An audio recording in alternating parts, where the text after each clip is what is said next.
Өдрийн мэнд. За би өчигдөр бичлэг хийгээд та нарт замынхаа юмнаас Украинаас Польш руу яагаад орвэ гэсэн тайлбар оруулсан байгаа. Тэгээд замынхаа нэг жоохон тэмдэглэлийг богинохон видеоор та нарт үзүүлнэ гэж хэлсэн байгаа. Заримдаа энэ тэм замд явж байхад их гоё барилга байгууламжтэй их сонин соргой юмнууд харагддаг. Тэгээд тэрийг хүмүүстэй хуваалцчихвал өгнө зүгээр юм болов уу гэж би боддیں۔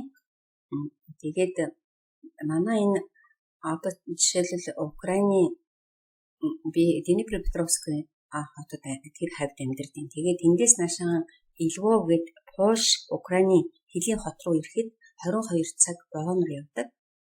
За тэгээд 22 цаг вагоноор яваад жидээ нөгөө төмөр замынхаа буудлын дээрээс цаашаа Польш явдаг. Тэгээд би өнөөдөр энэ Львов хотын одоо юг та нарт харуулъя. Зөвхөн одоо энэ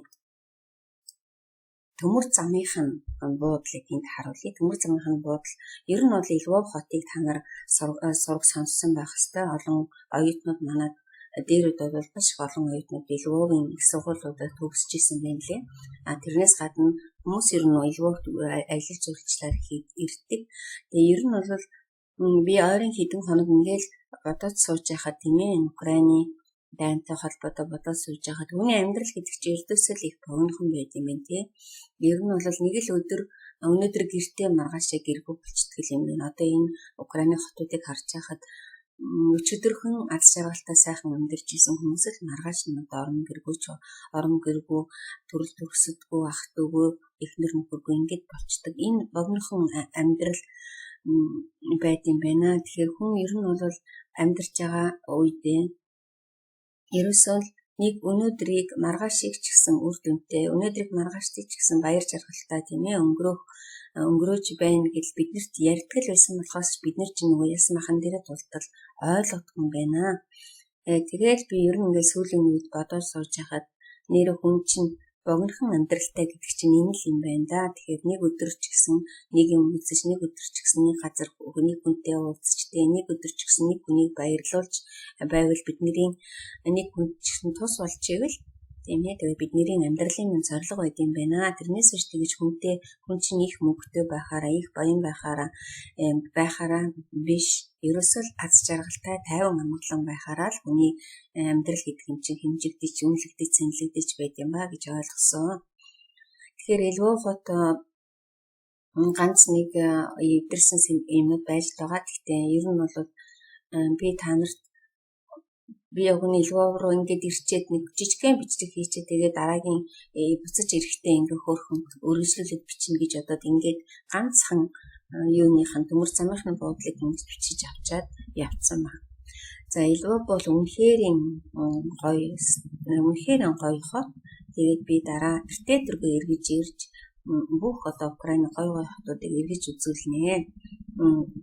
Яадаг ч байсан эргэж бүх хотуудыг эргэж бичлэг хийнэ. За ингээд бид нэр 24-22 цаг вагоноор яваад тэгээд Львовт ирчээд Львовоос бид нэр юу яасан? Цаашаахан тэр Польшийн Пшемишл гээд хот руу нэг 2 цаг юугаар явдаг юм лээ. Вагон гэхдээ нөгөө яг зүгээр суугаад явдаг нэг вагон үстэй тий Сити гээд Евро Сити гээд. Тийм вагонд суугаад тэгээд Пшемишл гэж хот орж ирж. Тэгээд Пшемишлээсээ бид нэр машин аваад тэгээд цаашаа явсан баамаа. Тэгэхээр Европ руу оронгууд чинь ерөөсөн арай нөгөө өөр барилга байгууламжтэй, шал өөр ингээд барилгын архитектур нь ингээд өөр болоод явчихсан юм билээ. Одоо би ингээд бичлэгэн дээрээс та нарт харуулъя. За намайг явахад нэлээд хүүтэн байсан. 2 сарын 20 тэгэхээр чинь нэлээд хүүтэн байсан. Ингээд бид нэр Польшийн хил рүү ороод ирсэн явж байгаа.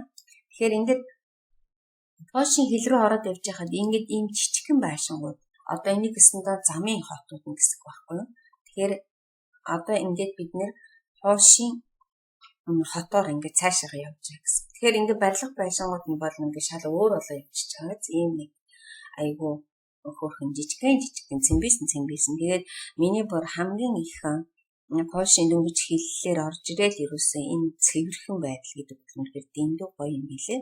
Ерөөсөө ингээд замын одоо ингээд явж байхдаа л их цэвэрхэн гудамж талбай тэгээ бүх юмуд нэрсэн маш цэвэрхэн.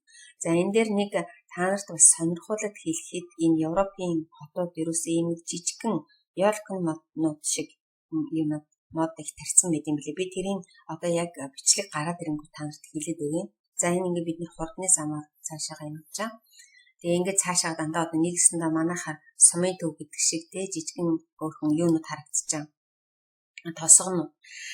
За тэгээд надад нэг айгүйх сонирхол татсан юм. Одоо энэ баруун гар талд байж байгаа энэ жижигхэн ёлкны моднууд бид нэр ингээд замд явж байхад тэр энэ ёлкны модыг тарьж байгаа тэр талбайг нь харсан. Бүр айгүй хөөрхий нэг 40-с нэг 50 см ингээд ургуулаа бэлтгэсэн. Тэгээд тэр нь болохтой зэрэг хэмжээ нь ерөөсөө ингээл 1 метр гэл метрээс дээш гэнтэй метр 50 2 метр ч гэдэг юм ингээд хүмүүс сонгож аваад тэгээ хашааныхаа оронд одоо яг энэ юу тэрсэн биш үү те мод тэрсэн биш үү яг энэ шиг ингээд хашааныхаа оронд хийцэн мэт юм бэл хувийн байшингууд бол хувийн орон сууцсан талхтан зэрэг. Энэ талхтан зэрэг яг хашааныхаа дотор тал дээр тавьсан маад тэр бидний замд явж байхад үтсэн хотууд талхтан зэрэг ерөөс яг ингээд хашаа байхгүй энэ ёлкныхоо модоор хашаа хийцэн гэсэн.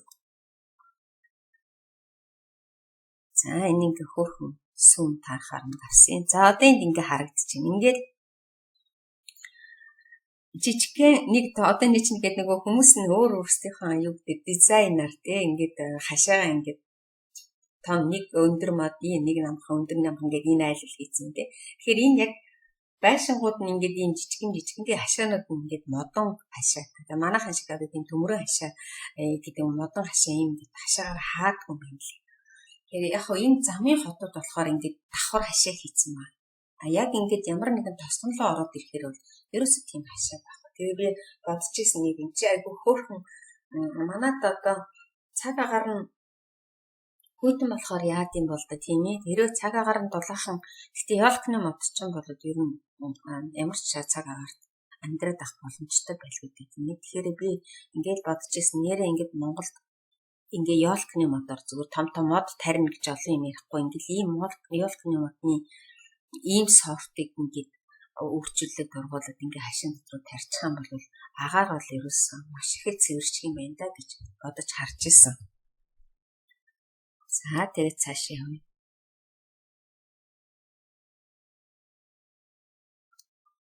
За мэдээж хэрэг Европод амьдардаг юу хүмүүс үл тийм ээ Европод гадаад дотоодод амьдарч ирсэн хүмүүсүүд бол хамгийн сайхан юм бол зам бол үнэхээр ярихан байхгүй юм байлээ. Ерөөсөн жишээл толил гэсэн тэгэхээр манайх ч гэсэн сайхан замтай болсон гэсэн сонссон. Ер нь бол тэгээ зам сайн тавигдчихвал юм бол хүмүүс ингээд аялал зугаалгаар их явдаг болно шүү дээ тийм ээ. Хэдий чиний зам сайхан байна, хэдий чиний хүн айтай тухтай амархаар явна. Одоо тузан боллоо.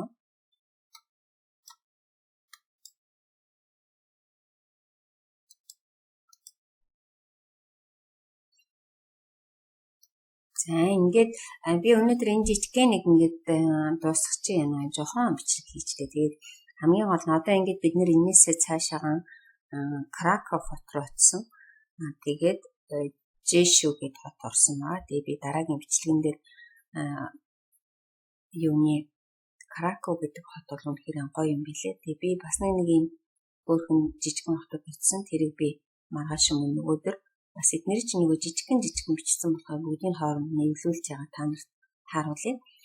За тэгээд би ер нь маргааш нэг ажлын бичлэг оруулах болов гэж бодож байна. Өнөөдөр амжих нь үгүй ямар ч байсан.